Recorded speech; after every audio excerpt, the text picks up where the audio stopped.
I think my first Peachtree was 1996. I was inspired by the Olympics. Wow. So I've done it just about every year. Each year, my goal is to break an hour, but somehow I just get further and further away from that. Mayor Keisha Lance Bottoms with us last year at the finish line, and you never know who you're going to see at the finish line or on our stage. That's true. We get some surprises some years. We do. And while the mayor doesn't have to worry about registration, it is a big part of the process for the Peachtree. Doug Richards shows us the evolution from car trunk to click. Independence Day 1970, running a 6-mile race in Atlanta was mostly a race day decision. Early on, you would show up on race day, and Tim Singleton, the founder of the ajc-peachtree-road-race, would have forms in his car. He would pull those out, and runners that just showed up could sign up right there, pay their $1. And it stayed that way.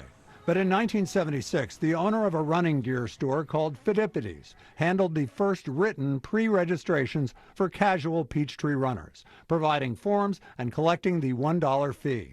The Atlanta Track Club also accepted race registration phone calls. As it grew, it was people calling because they were nervous about possibly waiting until race day to see if they could, so they would call and indicate their interest. But when the Atlanta newspaper started sponsoring the race, the Journal and Constitution published in its Sunday edition its first Peachtree registration form.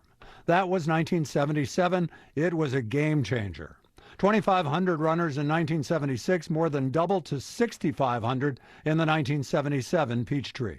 A year later, it doubled again. By 1980, the track club capped registrations at 25,000, and all those registrations went through the U.S. mail.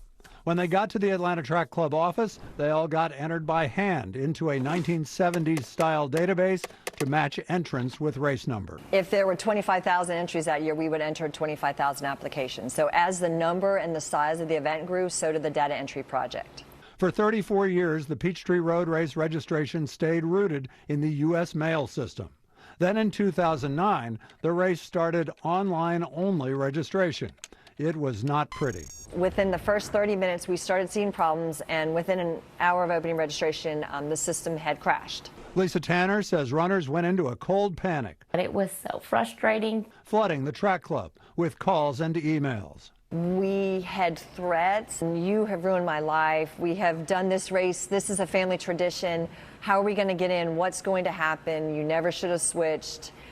Please tell me you're going to fix this. We had people at our door pounding on the door trying to get in the building to fill out a form. Thankfully, the online system never crashed like that again.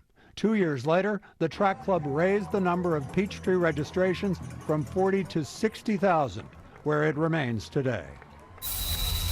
Records are meant to be broken, or are they? Try telling that to elite runner Craig Virgin. No American male has run this race faster than Virgin, and that's saying something here at the ajc Peachtree Road Race, because it's 37 years down the road, and his record still stands tall. Our friends at the Atlanta Track Club producing this look back as Virgin relives his 1981 triumph. I could tell. I just knew. I looked around. I said, today's going to be fast. And I didn't know how fast, but I said, probably record conditions. I just didn't know how much of a record. Robinson is getting the racers all in a line. You can see them evening them off, and here we are about ready. We were like 4:21 for the first mile. Rick Rojas from Colorado was pushing the pace. Adrian Leak. I was back somewhere around 7th or 8th, just trying to stay efficient, economical, and just stay in good position. But by 2 miles, when things would normally slow down, they didn't slow down. That stair-step hill climb was in the past where I had gotten into the lead, but I couldn't get there now. And so Adrian, when Rick Rojas started to falter, Adrian Leak took over and just kept pressing it. Now I'm like saying, man, this is different. I don't know if I can win today. Leak in the lead, and Craig Virgin making a little bit of a move even going up the hill. And at 4 miles, I got into second place, and we went down a little downhill. You'll see him shorten his stride, more exaggerated arm lift, and he just blows on by. I looked over my shoulder, and Rod Dixon is following me like a heat-seeking missile. So if I go to the right side of the road, he goes to the right side of the road. If I go to the left side of the road, I said, well, I now know what I've got to face. Right behind Leak is Dixon. I used every inch of that real estate that I knew better than Rod to eke out a little bit more lead around each corner where he couldn't see me. I surged until finally, with a quarter mile to go, I said, I've got it if I can just grind it out. And I sprinted in and ran 28:03 or 28:04 for an American record, but I was just so grateful to win that day. But I looked behind me. The number of guys that came in under 29 and in under 30 was just phenomenal. We all knew that we had just done something special. You can see him pressing. He wants this one badly. It looks like we're going to have a record. We may see an American record here. 28:06 for the American record. I think he got it, Bob. Unofficially, we had a time of 28:04. That was just one of those special Peachtree mornings when a perfect storm, good field, good temperature, low humidity, and somebody took the race out. And when those things happen, you're going to get a landmark performance.